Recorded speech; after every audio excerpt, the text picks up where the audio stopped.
Okay, good morning everyone. Could you hear me? Yeah, okay, good morning everyone. Shalom Aleichem. Baruch We're continuing in Siman Kuf Chaf Ches, Seif Katan Daled. So we saw yesterday that for Nesius Kapayim you need a minyan. The Kaihanim could be part of the minyan. A Zar is not a duchen, even if there are other Kaihanim. And the Ramah even brings that a Zar who duchens is over in Asay. Could be the asay you're only over if you do it by yourself. So it says in Berura, afilu is going on that a zar is not a duchen even with the other kaihanim. Ratzalaimer afilu nema da asay in over hazar kishmavarichem kaihanim. Even if you want to say that the asay you're not over when he is mavarich with kaihanim, the hamiyad atem loy zarim hurak kishmavarich levadai. Maybe the asay of only kaihanim kaduchen and not zarim is only when he makes the bracha himself. Afilu hachi, nevertheless al kalpanim asur mishum habracha shemavarich betchila would still be asur for him to duchen because of the bracha of Asher Kiddushanu Tahava Levatala. It's a bracha Levatala. Derak lekayhanim tzivsa Torah levarch Yisrael. Hashem only commanded kayhanim to be mavarich Klal Yisrael. So in other words, there is a debate when a zar, this that we say that a zar is over an asay when a zar duchens, is it only if he duchens himself, or is it even if he duchens with other kayhanim? But even if you were to say that a zar is not over an asay when he duchens with other kayhanim, it would still be asr because it's a bracha levatala. It is a bracha levatala. Now, why is only the bracha asher kiddushanu a bracha levatala? Why isn't the yivarechacha itself a bracha levatala? It's a bracha. You're saying Hashem's name, and it's levatala. It's levatala. By the way, the Rabbi Yehuda in Madur Kamar Chaim Siman Vav the Dirshu brings says even saying yivarechacha alone would be a bracha levatala. But the Mishna doesn't say that. The Mishna says only the bracha itself is a bracha levatala.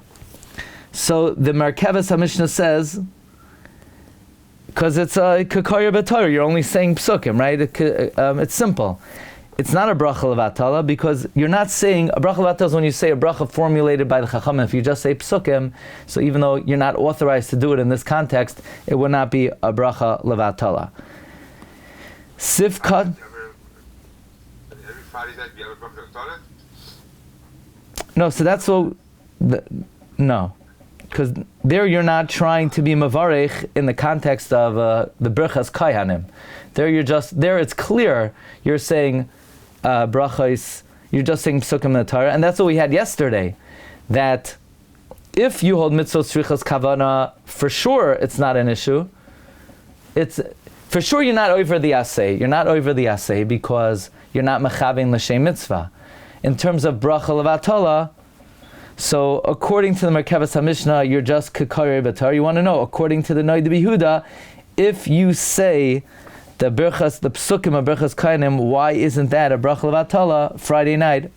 According to the Rabbi Yehuda, I personally would not be surprised if the Rabbi Yehuda did not say those psukim Friday night, but that's a different story.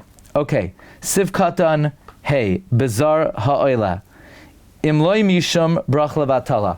If not for a bracha levatala, if it's not a bracha levatala, meaning the Ramah here says that the Ri did not know what isser is there in a zar that is oila, because it could be with kaihanim acherim, it's permitted.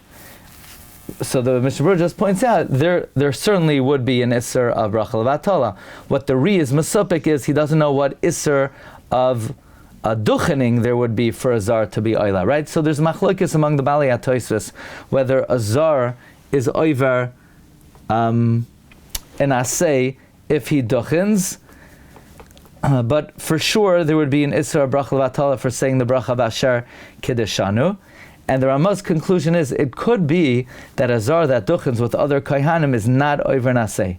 Says Mishra Siv Katan Vav ve'efsher de'imra toloymar bezek ka'amar hari. Regarding this, the Ri said the eino over ba'asay, that he's not over an asay rak misham iser bracha levatala. Maybe, in other words, the way the Ramah is learning the Ri is that which the Ri says, that there's no asay when a zar duchens. It could be he only said that when the zar is duchening with other kaihanim. Uladina heskima achronim de in chalik bezel v'chol gavne arvase. Lamaisa, the achronim side not like the Ri, that if a zar duchens, let's say you have a guy, he wants to get a good shidduch, so he decides he's going to duchen with the other kaihanim. He is over ba'aseh. Now, what if he goes up there and he doesn't, we saw yesterday, he doesn't do it in Nesius Kapayim, then he's not over naseh. Let's say the guy just goes up and he hums, na na na na, so he's also not over naseh. It's not the best thing to... What? Well, he doesn't say the bracha itself. He doesn't say the bracha, and he does, yeah. He doesn't say the Yivarechacha. He does. He doesn't say the bracha. No, just the opposite. The bracha is only regarding bracha levatala. The Yivarechacha would determine whether he's over ba'aseh. Sif beis. Kol kohen she'en bo echad me'advarim ha'ma'akvim. Any kohen who does not have one of the impediments. Im einoi oile leduchen. If he doesn't go up to duchen, afapi shabito mitzvah saseh, even though he's mavata mitzvah saseh, achas, even though he's mavata one mitzvah saseh, harei ka'oiver b'shalosh saseh. He is like violating 3 asays. So a kohen, he has no reason not to go up. If he doesn't go up, even though he's mavatel 1 mitzvah saseh, he's violating, it's like he's violating 3. If he was present in the shul when they announced Kaihanim, or if they told him to go up or to wash his hands. Let's see the Mishnah Berurah. Later on this Siman, we're going to learn, we'll explain many things that prevent the Kayin from going up to Duchen. Some of them are biblical impediments, some of them are, according to everyone, rabbinic. It's like you're violating 3. What are the 3 that it's like you're violating?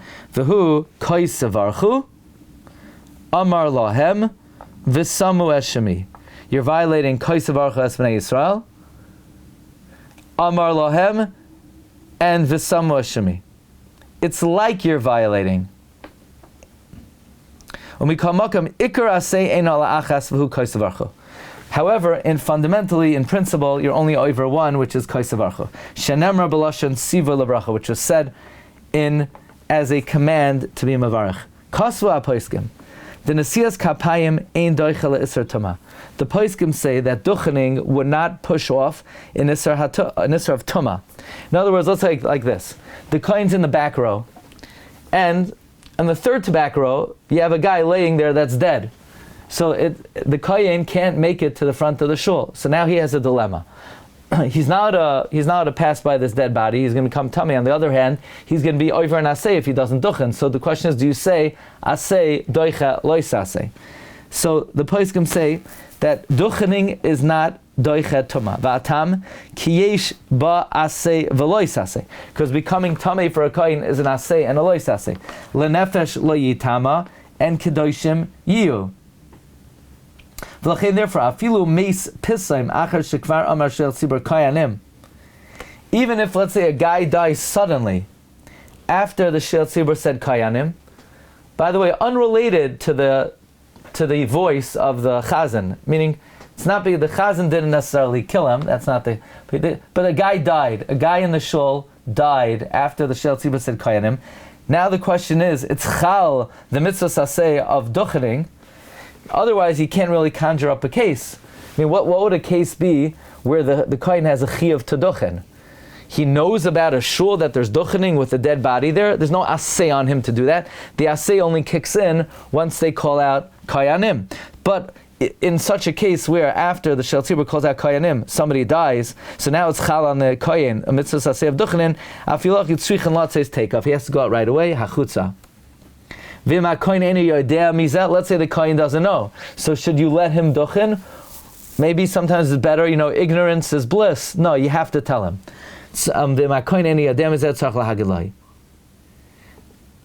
Okay, miu ima tumah bebayis hasam lesig. If the tumah is in a house nearby the shul, ve'efshar listam absach machalonis, and you could steal up the doors and the windows, shall be sakneses, oy shall bayis shamei sham, or the house that the mess is in, afilu noidaloi, even if it is known to him, ein tzarich latzeis ad sheigmar hanesius kapayim. Even if, let's say, the kohen knows, he doesn't have to leave until the completion of duchening, the Nesius Kapayim, Dvar Torah, because duchening is biblical, the Tumah kazu, ein ela midrabanan. And such a Tumah is only midrabanan, meaning when the windows are sealed, the Tumah is only midrabanan. So even though duchening doesn't push off Tumah, duchening pushes off Tumah midrabanan. Now let's be medaik in the Mishnah Berura. Somebody write this down. The Mishnah Berura says only if he already started duchening and he discovers a tumah d'Rabbanan, he's allowed to continue duchening. But is he allowed to lechatchila go duchen, even though that means he'd be violating tumah d'Rabbanan? I think we could be medayik from the Mishnah Berura. He can't. Why not? Why don't we say the asay da'orais of duchening pushes off the Yisr d'Rabbanan? He says, if it became known to the kohen before, it's better that he go out. So then you could be medaik the other way. That's only if it became known to the kohen before he washed his hands. But so then it's better for him to go out. Once he washes his hands, it sounds like he should duchen, even though he didn't get called up yet. So it's somewhat of what we call contradictory implications. Because first the Mishnah Berura says that if the kohen is in the middle of duchening, he doesn't have to leave ad sheyigmar hanesias kapayim. And then the Mishnah Berura says, if it became known to the kohen before he washed his hands, then he should leave. That implies if it became known to him after he washed his hands, he stays. It says that people may just say achar tramer shilchtim kohanim, then he doesn't stay. And he's even after. No, there it's talking about Tumah d'oraisa. Tumah d'oraisa, he has to leave even after they call it even after they call it kayanim. Now we're talking about they sealed up the windows. So if they sealed up the windows, the tumah is only midrabanan. Then it seems like he would stay as long as he didn't wash the hands. But once he washed his hands, it sounds like he would leave as long as he didn't wash his hands. But once he washes his hands, he would have to go.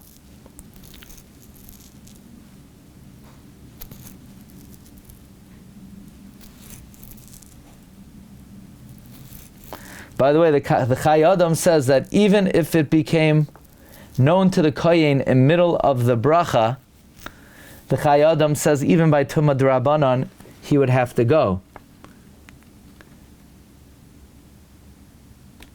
But the Mishnah Berura says once he started duchening, right? The lashon of the Mishnah Berura is afilu noidalai ein tzarich latzeis ad sheyigmar hanesias kapayim. So at what point is the kohen grandfathered into the duchening? Because the Mishnah Berura says if he knows before netilas yadayim, then he leaves. That implies once he washes his hands, he stays, even though he didn't get called up yet.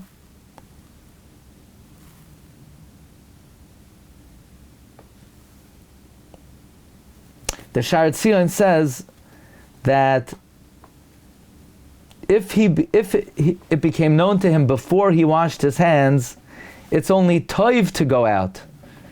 But that implies he's allowed to stay. By Tumah d'Rabbanan, that's another mashmais. The mashmais is if he didn't wash his hands yet, it's good to leave. But it does sound like he's allowed to go. Okay, Rabbi Isai, have a great day. Thank you for the patience. Hopefully tomorrow we'll get going timely.